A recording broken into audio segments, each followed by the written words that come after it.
Here's the new Nightmare. 2002, I think, Polaris. As you can see, it looks great. Now, I really don't know anything about it other than some guy's dad passed away and got rid of it. I don't know if it runs. I don't know if it runs. But I do know it smells like starter fluid, so that's probably not a good thing. Let's see if we can make it run. So, will it flip or will it flop? I'm actually gonna try to put this on the charge to see if it'll hold one. Perfect, just like OEM. Oh! Ooh! Oh! Starter works, that's good. We'll just check to see if she's got spark right here, right now. Oh, it's even got a good filter and it's oiled. Maintenance.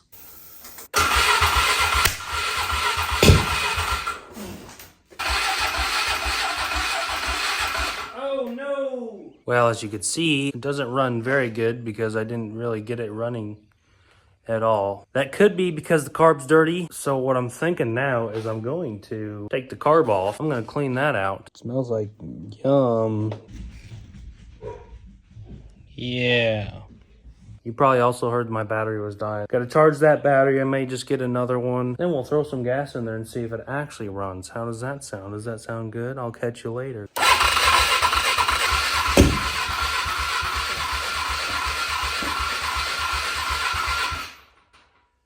Well, look at what we got here. Some fresh pluggies.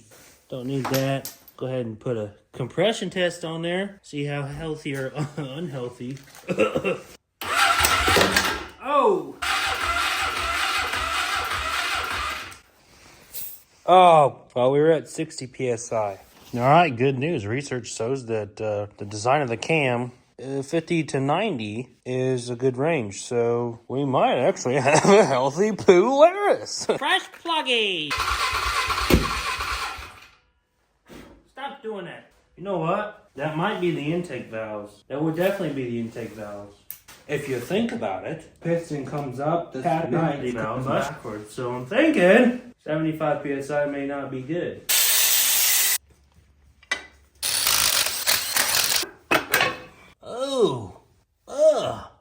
Oh, dang, look at it. All these marks and the bing, bang, boom. That thing, pow, chewed it up. Some wet stuff back in there. Could be grease. Could be rainwater, I guess. The plus side is, now I can turn this bolt to get TDC. And then we can check our valves. 6th valve in the intake. It's a little tight, but it can go in. 6th valve, the other intake, it can go in. I'm thinking these valves and the seats might be messed up. Shit! Alright, well, if you don't know how a leak down test works, basically it just pumps a bunch of compressed air in your cylinder. Wherever it's leaking, you can hear from the intake, the exhaust, or from down in your crank. Looks like we've got a crap ton. That's a lot. And I can hear it. It's coming out of the carburetor vent tube. So I know we got a leak in the intake valve. So that means this head is going to have to come off. How does that make you feel? It makes me feel like I want to bite off your kneecap. That's not exactly what I wanted, but what I do want is to get this thing to run so I can beat the snot out of it for a YouTube video. She just peed all over me. We got the piston here. It actually looks really good. It's got light scoring on the skirt, but definitely usable. New set of rings. The other story is the cylinder. So this is what it looked like before I put the old flex honer on there. This is what it looks like now. Looks way better, but it still has a shit ton of pitting. You can see there's a little crevice right in there. That exhaust rocker is probably gonna be replaced. To go over to the head, this is what I've been waiting for. We're gonna put some water in the chamber. We're gonna blow some air in the ports. We're gonna see how many bubbles come through. Both the exhaust valves are bad, which leads me to believe definitely the intakes are bad. Oh my gosh.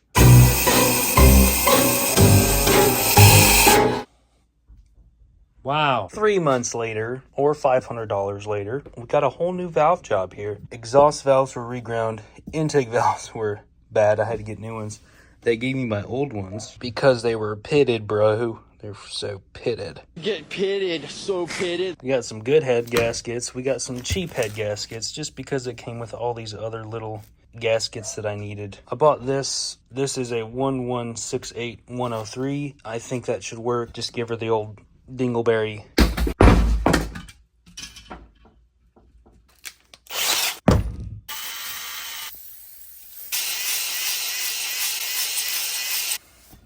Oh, yeah. Oh. Ooh. Multiple little scratchies, but if I light this thing up wide open, first start up, those rings are going to seat right in there. This thing will be tighter than a frog's doornail. That's the only thing there is. And that ain't going to stop me from having fun. And some fresh rings. Oh, I think I got to mix that first.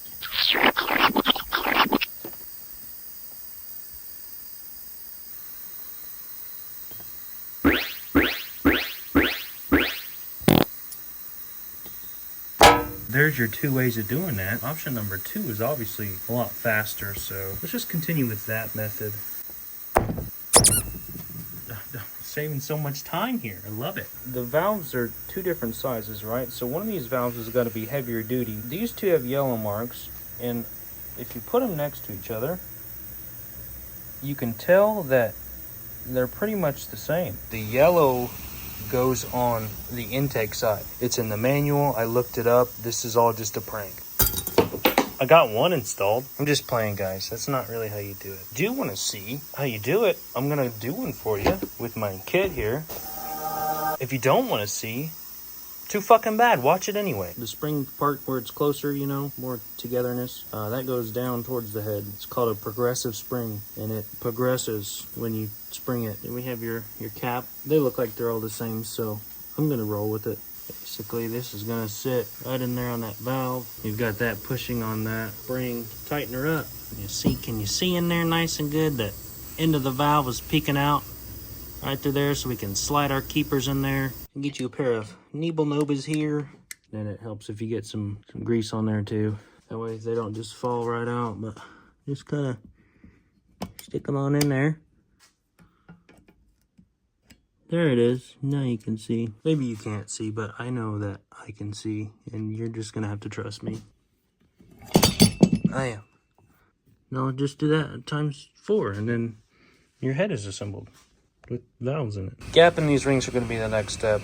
It's somewhat simple to figure out. Whatever bore size you have, you divide it by 25.4, which converts it into inches. You need inches because you have to times it by inches. So in my case, that would come out to 3.62 inches. You take that for the top ring, it's always going to, well, according to Wiseco clearances, which this is just burned in my brain from doing this one time. Loads of experience once. Top ring, 0.004. Bottom ring is 0.005. Bok. In case you guys want to see, and you don't trust me, it's on the paper right here. So, and these came out to me my clearances. So how I'm going to do that? I'm going to show you how I'm going to do that. You're going to need your piston. You're going to need oil on your piston. The coated ring is always going to be your second ring. Kind of want to coat your ring too. So we're simply just going to squeeze this guy in here. Take our piston, push it all the way down, because if you just shove your ring in here, it may not be level. So you want it level. We're going to measure the end gap right there. There's the old end gap. Focus right in here. It's right in there. I don't know if you can... Gosh, this shit sucks. So you're going to slide this in there. Okay, it's not going to fit. So I need a clearance of that. You want it to be really secure and accurate. You don't want to mess up your math. Cinch it down in there. See, that's not going to move at all. There is going to be an equation for this to figure out how much you need to take off. Whatever your ring gap is, and just add potato to it, and then that's your answer. So I think right here. Oh yeah, look at that. Oh, well, that's okay. That's okay. That just means we won't have to do it again if it's too big. Now, as you can see, this can fit all the way in there. So that one's good and gapped. I'm just kidding. That was also a prank, guys. You got you again. I got this little thing. I'm just gonna shave off a little tiny weeny bit. Check that.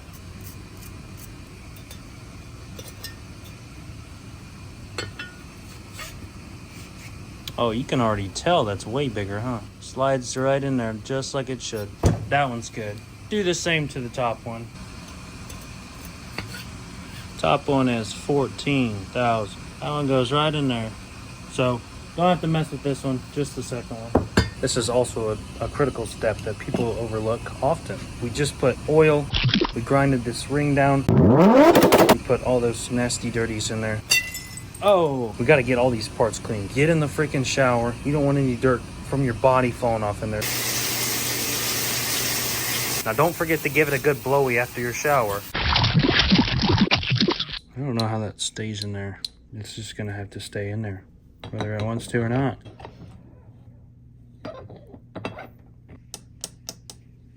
That seems rather weak to me. I don't know if I got the spring wrong or not. Now I turn it, it still moves the ball, so I think I'm just gonna roll with it. Look at that little gash right there. I just realized that it's actually auto decompression ball, which makes sense. So even if I were to get a new one, it would just do the same, and it's not really important to me anyway. Let's get this greased up.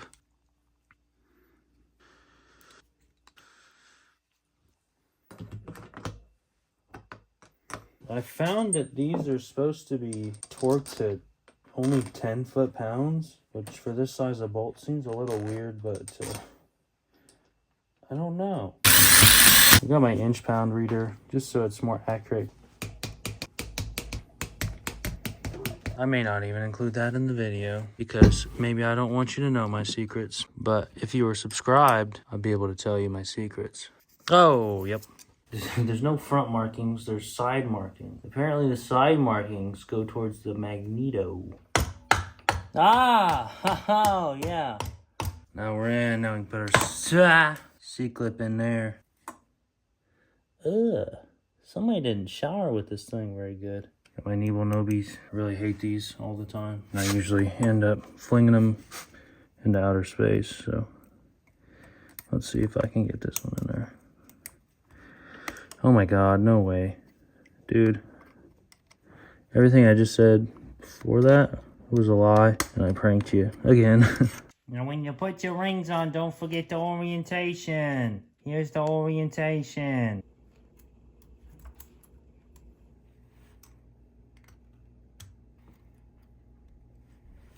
I don't like the angle of this cylinder. You can't just rest it on the piston, you gotta hold it. Oh, yeah, oh baby. Got her. Also them 1, 2, 3, 4 bolts. Those are torqued to 46 if you wanted to know.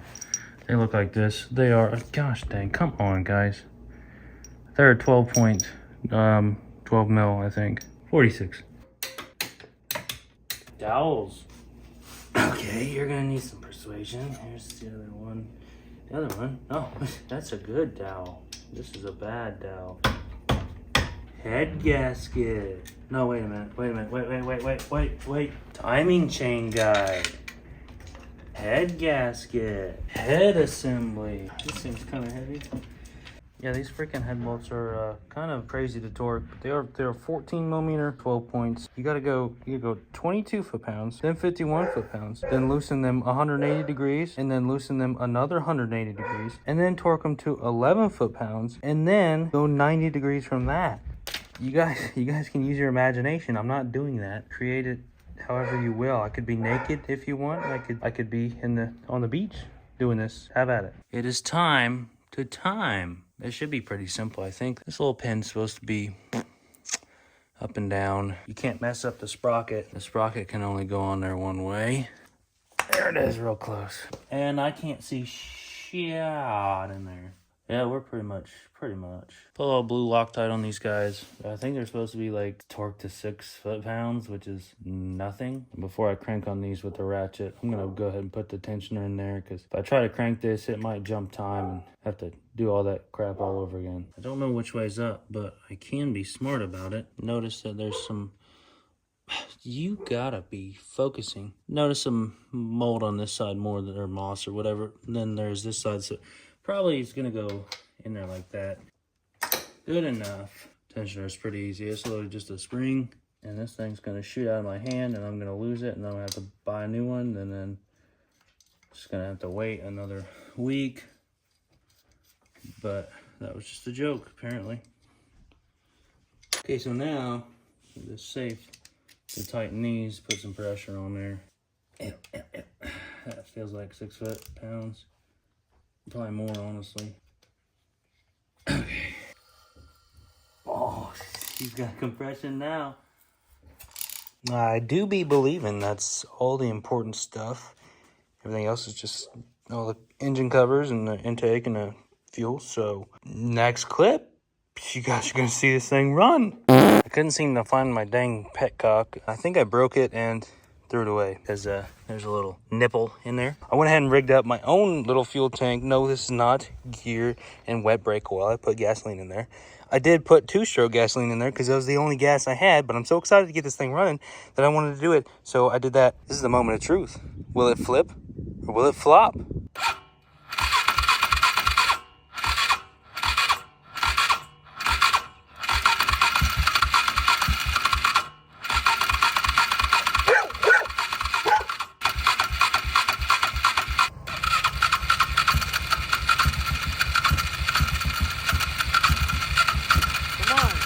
Come on, let's go.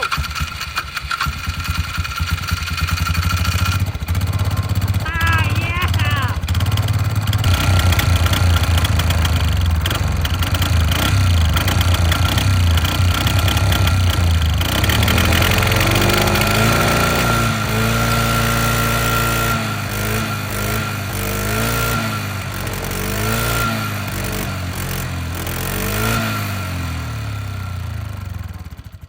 Guys, I told you I was going to light it up as soon as I started it. Well, I tried, but I didn't want it to die. But as soon as I got it going, I got it going. Now, obviously, there's going to be a lot of work that's left on this thing. I think that's going to wrap it up for this video. If you want to follow the journey on this build, go ahead and hit that subscribe button. That is all for now. I'm Seth.